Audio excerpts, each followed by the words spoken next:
Okay, going to the education part of it, because we touched upon this earlier. If you wanted to bring this to academia and education and, high school and even younger than that, from your perspective, since you work or you just recently graduated as well, how would you want this to be implemented in universities and schools?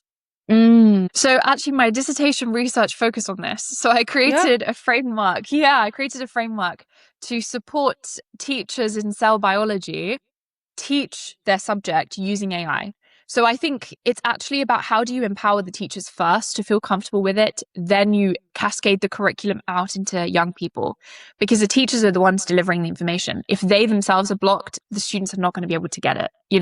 It's that kind of that interesting relationship where whatever the teacher sort of feels and how passionate they are, the student can pick up. We're all receptors to energy, I believe. So in my case, it was how could I get specifically cell biology, because that was my degree.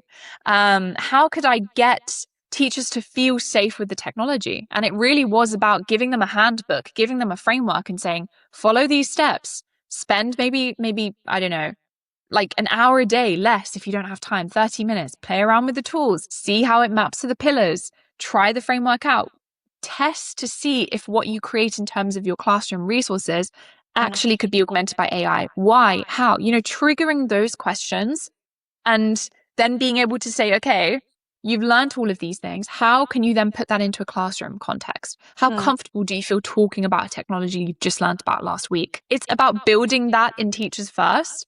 And I think simultaneously in curriculums, it requires an entire overhaul from the Department of Education to say, this is a priority now. Because I think there's a non-profit, I believe, called AI in Education or Education AI based in America.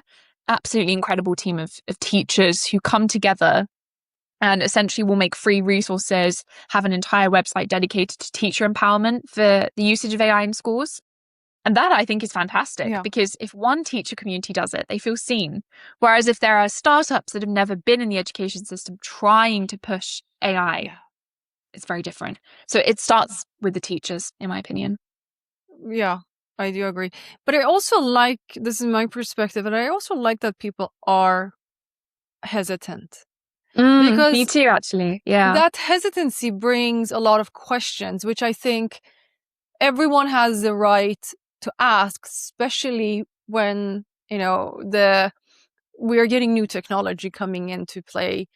I think it's really important to get these people that are resistant to change and ask them how would they have approached it, because sometimes they have the best approach compared to someone like me and you who are working in their field and we're like, yeah, but this is so great, or Yeah. I agree. I actually agree. And I think that's the importance of diverse conversations and voices. So I always love to have maybe 5 conversations a week with people who are nothing to do with my sectors and see how they think about the technology. I like to just ask loads and loads of questions. People think I'm just interviewing them all the time, but I'm just so curious. I just really want to know how they think. And when I can hear their limiting beliefs, it's almost like pattern recognition in my brain where I'm like, wait, maybe think about it this way. I feel like an AI sometimes. A little like connection in between us. Yeah, I can see that you need sometimes to just step away and talk to people that are like so not in your field.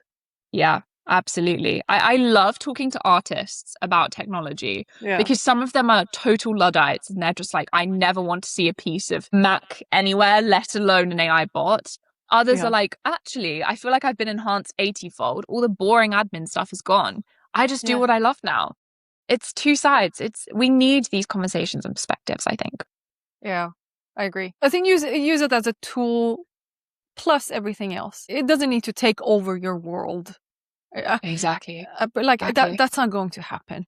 No. Right. Thank you for saying that. Because I think there's so many people that are like, we're going to be completely replaced by this technology. But we're not, though. Like there's so many fundamental differences between humans and AI. It's exciting and it's scary, the rates at which it's moving, but the human in the loop is going to stay critical till the end of time, I think.